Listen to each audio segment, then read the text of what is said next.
Dans la deuxième moitié des années 80, Abel Briançot, un enfant de Menomblé, professeur de géologie à la faculté des sciences de l'université de Poitiers, s'est joint à une équipe de recherche sur les 100 derniers millions d'années de l'histoire de notre planète d'Afrique centrale et de l'Ouest, conduite au Cameroun par le professeur Michel Brunet du Collège de France.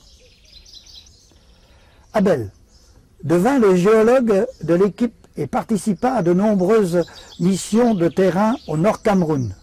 Son travail permit de mettre au jour un certain nombre de fossiles, dont les dinosaures et les mammifères très anciens, contemporains de ces grands reptiles, dont les niveaux plus vieux que 100 millions d'années.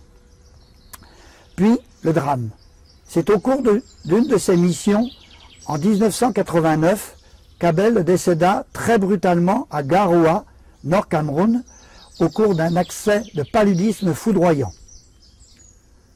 Compte tenu de ce qui avait été appris, notamment grâce aux travaux d'Abel, il convenait donc de poursuivre les recherches plus au nord.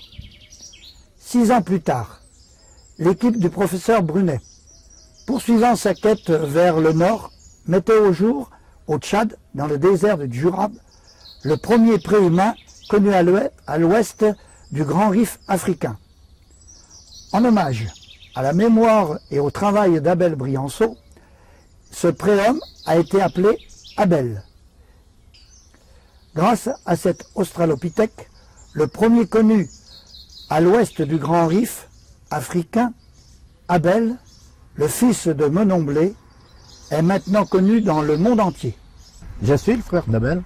C'est-à-dire que mon frère n'a jamais été dans l'exploitation parce que d'abord il n'aimait pas ça. Mais pourtant mes parents auraient voulu qu'il reste dans l'exploitation. Ah oui, mon frère. Mon frère, après quand il est parti sur Poitiers, il avait même des élèves qui faisaient ramasser des cailloux, là, des pierres, qui prélevaient dans le secteur de Menomblé, enfin les alentours.